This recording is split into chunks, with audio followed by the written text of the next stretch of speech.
They sold my future to fund my brother's lies, so I bought their debt, and today they came to beg for mercy without knowing I am the CEO. The silence in the boardroom was absolute and heavy and thick enough to choke a man who did not know how to breathe properly. I sat at the head of the massive mahogany table, waiting for the elevator doors down the hall to open.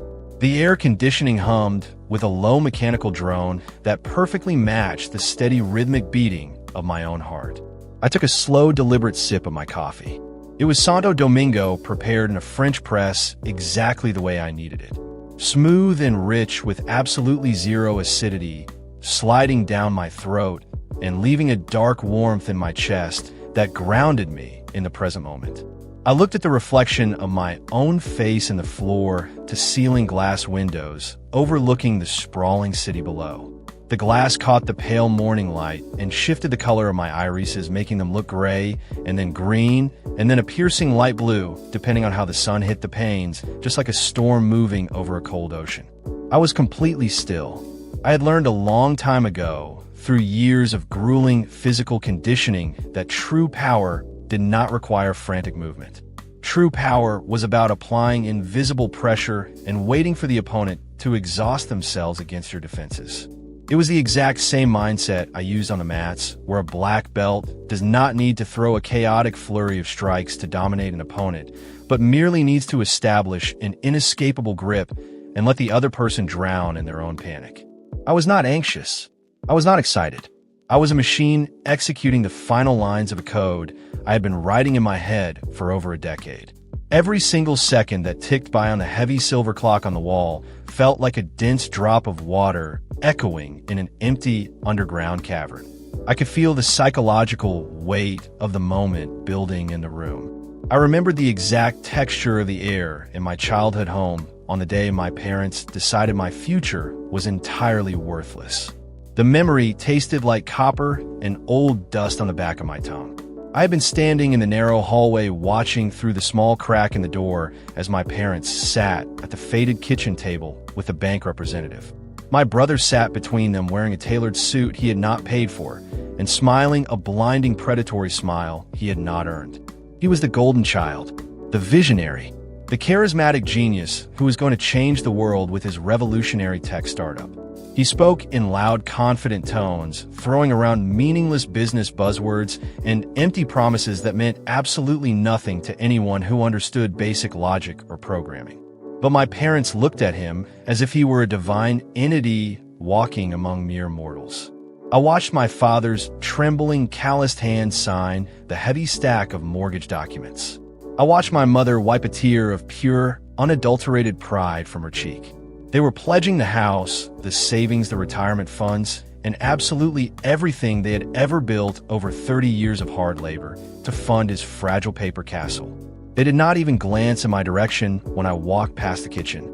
I was just a shadow in the background, the quiet one, the disappointment who spent way too much time staring at screens and who supposedly had no real ambition in life. The psychological, crushing weight of their ignorance used to suffocate me. I remembered the endless, agonizing nights I would sit in my dark, cramped room, feeling the intense isolation wrap around me like a physical weighted blanket dragging me down into the mattress. It felt like being trapped inside a massive, heavy, biomechanical armor, floating in the dark void of space, completely disconnected from humanity and completely devoid of warmth.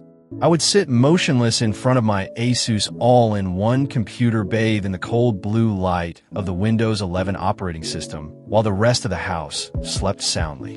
While my brother was out at obscenely expensive restaurants, networking with fake investors, and aggressively spending the money my parents bled for, I was furiously typing lines of Python code until the joints of my fingers cramped and locked up. I was meticulously building automated digital systems. I was creating complex logic loops and rendering engines and processing vast amounts of data annotation to feed proprietary algorithms. I was managing entire networks of faceless automated channels that pumped out highly optimized content across the globe 24 hours a day. I did not want fame. I did not want public recognition. I wanted absolute leverage. I wanted the cold, hard mathematical certainty of wealth that did not depend on fake smiles or superficial handshakes or the delusional blind faith of desperate aging parents. I worked in absolute crushing silence. My eyes burned constantly, and my lower back ached with a dull throbbing pain, and my mind felt like it was constantly on fire, but I absolutely never stopped. I applied the exact same philosophy to my work that I applied to my physical training. It was a methodology of high intensity and low volume, where every single movement, every single line of code, every single decision had to be pushed to absolute total failure to force maximum growth. I did not waste time on frivolous tasks. I executed with brutal precision. Every line of code was an unbreakable brick in a massive fortress I was building around myself. Every single dollar that flowed quietly into my hidden offshore accounts was a sharpened weapon I was forging in the dark for the inevitable day the grand illusion finally shattered. And I knew the illusion was always going to shatter. I knew it from the very beginning with the absolute certainty of a mathematical proof. My brother had absolutely no substance. He was a completely hollow vessel painted in cheap gold paint. I watched his startup slowly bleed out over the years.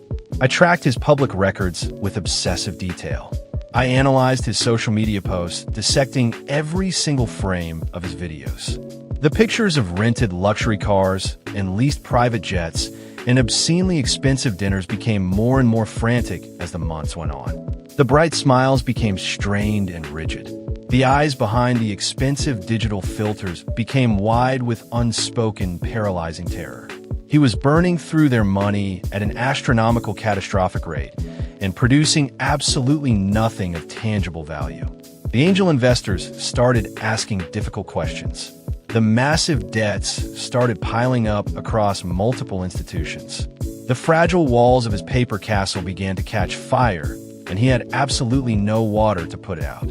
I watched it all happen with the cold, detached, clinical fascination of a scientist observing a dying star collapsing in on itself. I felt absolutely no pity for him. I felt no sorrow for my parents. I only felt the relentless, unstoppable calculation of time moving forward toward the inevitable conclusion. I saw the microscopic micro-expressions of pure panic flashing across his face during his live-streamed podcast interviews. I saw the rapid, erratic blinking. I saw the slight, uncontrollable twitch in his left cheek. I saw the way his jaw clenched tight enough to crack his teeth, and the way his manicured hands shook violently when he thought the cameras were off. He was suffocating in the absolute vacuum of his own compounding lies. He was a drowning man desperately thrashing in the water, dragging down anyone stupid enough to try and save him. And my parents were right there holding onto his legs, sinking into the abyss with him. The total collapse happened terrifyingly fast when it finally came. The polite phone calls to the house became aggressive daily demands. The standard letters in the mail were replaced by heavy, certified envelopes with bright red legal warnings. My parents seemed to age 10 entire years in the span of a single brutal month. The heavy, comforting silence that used to fill their home was entirely replaced by the terrifying, pathetic sounds of desperately whispered arguments in the middle of the night and sudden, uncontrollable weeping from my mother. The golden child had completely failed. The great visionary had lost absolutely everything. The massive corporate bank was coming to seize the family house, and the ruthless private creditors were coming to extract his blood. They were drowning in a sea of debt, and there was absolutely no one left on the shore to throw them a rope. They desperately tried to reach out to me when the panic finally set in. They sent frantic messages and left tearful voicemails, but I had permanently changed my number months prior.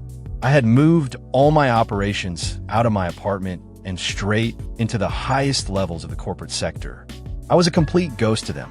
A forgotten phantom they had long discarded, suddenly noticed entirely by his absence when they needed a convenient scapegoat or a financial lifeline. They had absolutely no idea that the phantom had been watching their every single move from the shadows. They had no idea that the phantom had already meticulously set the final trap. When my private holding company aggressively bought up every single cent of my brother's toxic debt and legally acquired the deed and mortgage to my parents' house, they thought it was just a nameless, faceless, evil corporation. They thought it was just the cold, unforgiving machinery of the modern financial world coming to swallow them whole. They never even slightly suspected that the unstoppable machine had my face.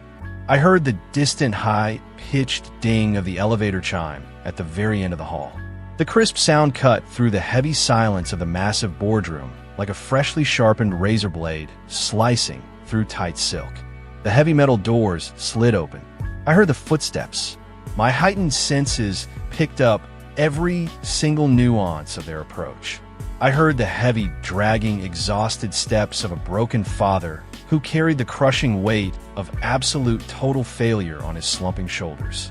I heard the frantic, erratic tapping steps of a terrified brother who was walking straight to his own financial and social execution. I heard the soft, hesitant, shuffling steps of a devastated mother who had entirely run out of tears to cry. They were walking slowly down the long, carpeted corridor toward the frosted glass doors of my executive suite. They were coming to beg. They had spent weeks desperately securing a 15-minute meeting with the mysterious anonymous CEO who now legally held their entire existence and future in his hands. They had come to ask for impossible mercy, to ask for an extension of time they did not deserve, to ask for a miraculous pardon from a God they did not know. The conditioned air in the room seemed to physically compress as they got closer to the door. I could physically feel the anxious vibrations of their steps traveling through the hardwood floorboards and up through the legs of my heavy leather chair. I took another slow, deep breath, expanding my diaphragm and controlling my heart rate. The rich, dark scent of the expensive leather chair grounded me entirely in the absolute reality of the present moment. I placed my hands perfectly flat on the polished, cold mahogany table and waited. I did not blink a single time.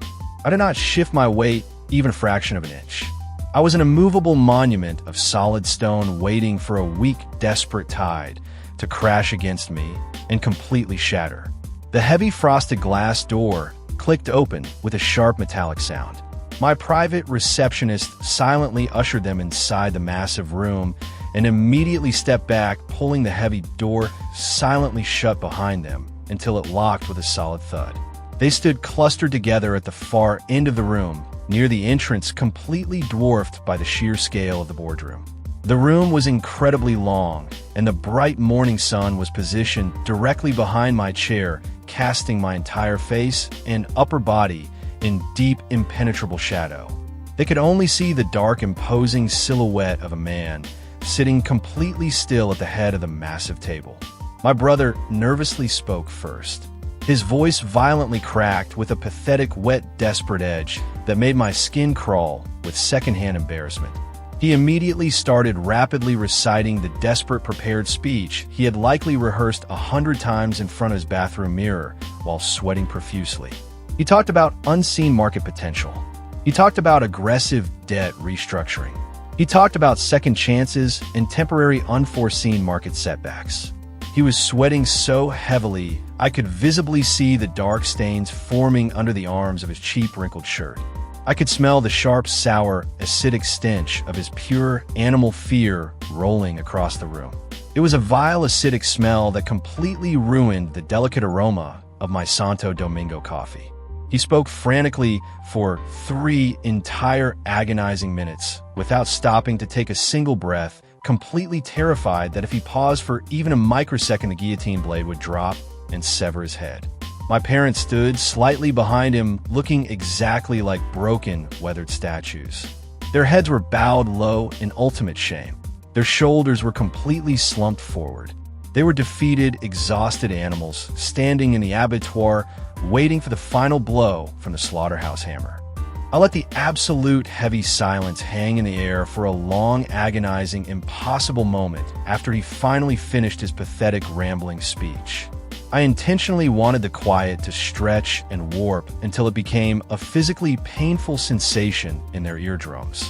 I wanted them to completely feel the crushing, suffocating weight of their own absolute insignificance in this room. The rhythmic ticking of the heavy silver clock on the wall seemed to grow louder and louder with every passing millisecond.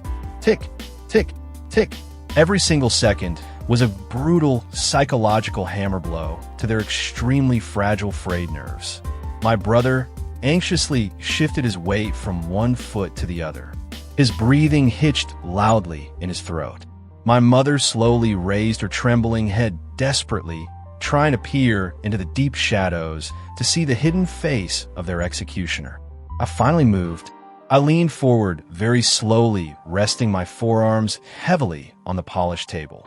I moved deliberately, smoothly, letting the bright morning sunlight slowly creep across my jaw and then my nose, and finally revealing my full features. The harsh light immediately caught the shifting gray and green colors in my unblinking eyes. I watched with absolute intense focus, observing the exact millisecond the horrific realization finally hit their individual brains. It was the absolute most beautiful, profound thing I had ever witnessed in my entire life. It was a violent, catastrophic, neurological explosion of cognitive dissonance playing out in real time across their faces. My brother's mouth fell wide open, but absolutely no sound came out of his throat. His vocal cords were instantly paralyzed by the absolute mind-breaking impossibility of what he was physically seeing. His eyes bulged out of his skull, and all the blood rapidly drained from his face, turning his skin the sickly shade of dirty, wet chalk. He took a sudden, violent, stumbling step backward, crashing heavily into my father's shoulder. My father's head snapped up violently. His wide, terrified eyes locked onto mine, and his entire body immediately began to violently tremble. It was not a subtle nervous shake. It was a violent, uncontrollable physical tremor that started in his calloused hands and rapidly radiated through his chest and down into his knees. He desperately looked at the custom-tailored Italian suit I was wearing. He looked in terror at the massive, opulent office surrounding us. He looked in absolute horror at the heavy, embossed logo of the holding company on the leather folders sitting perfectly aligned on the table in front of me. He was desperately, frantically trying to reconcile the pathetic, lingering image of the worthless, invisible son he had callously discarded with the terrifying absolute reality of the corporate titan sitting quietly before him, holding the deed to his life. My mother let out a soft, horrifying, wet gasp. It sounded exactly like the terrible noise a person makes when absolutely all the oxygen has been violently punched out of their collapsing lungs.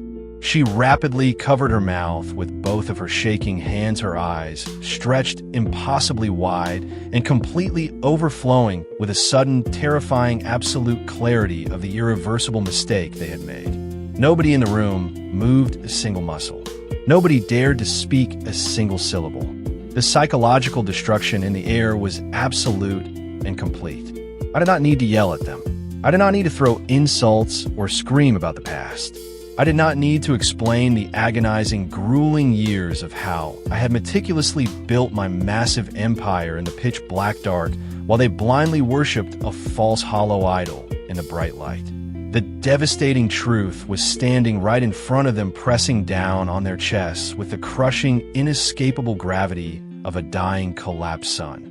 Every single mocking sneer they had ever given me, every single dollar they had happily thrown into the roaring furnace of his massive ego, every single time they had looked right through me as if I simply did not exist, was suddenly and violently repaid in full with extreme compounding interest.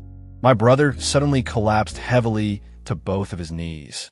He did not trip over his own feet. He simply lost the fundamental physical strength and neurological will to hold his own body upright. He fell hard to the expensive carpet, weeping openly with a pathetic, wet, choking sound that echoed loudly and filled the massive room. He was a completely broken, shattered shell of a human being. All his fake manufactured arrogance, all his practiced hollow charm, all his deeply fake confidence completely vaporized in a single terrifying instant. He knelt on the floor of my pristine office, violently sobbing uncontrollably, a pathetic, destitute beggar groveling at the feet of the exact king he had spent his entire life mocking and belittling. My father desperately tried to speak to me. He slowly opened his trembling mouth, and a dry, rattling, pathetic sound escaped his tight throat. He desperately tried to form the syllables of my name, but his completely overwhelmed brain simply could not process the complex action. He slowly raised a violently shaking hand toward me, reaching out across the massive expanse of the cold mahogany table, as if he were desperately trying to physically grasp a fading ghost. My mother just stood there and stared at me in absolute paralyzed horror. Her wide, wet eyes were frantically searching mine, desperately looking for a tiny trace of the little boy she had ignored, looking for a microscopic sliver of mercy, looking for a single drop of familial, unconditional love. She found absolutely nothing. My eyes were entirely cold and perfectly still like frozen lakes in the dead of winter. I was the absolute grand architect of their total ruin and the unquestionable absolute master of their financial fate. I slowly picked up my coffee cup, feeling the comforting heat against my palm. I took a very slow, deliberate sip, intensely enjoying the smooth, rich, complex flavor rolling over my tongue.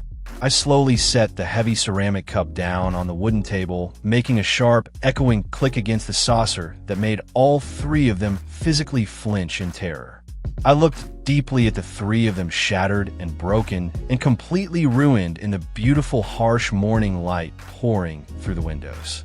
I let a very small, very cold smile slowly touch the corners of my mouth, and the real, absolute nightmare finally began for them. Thanks for tuning in. If you like this, please like and subscribe. Your support means everything and helps me create more of these dramas. See you in the next story.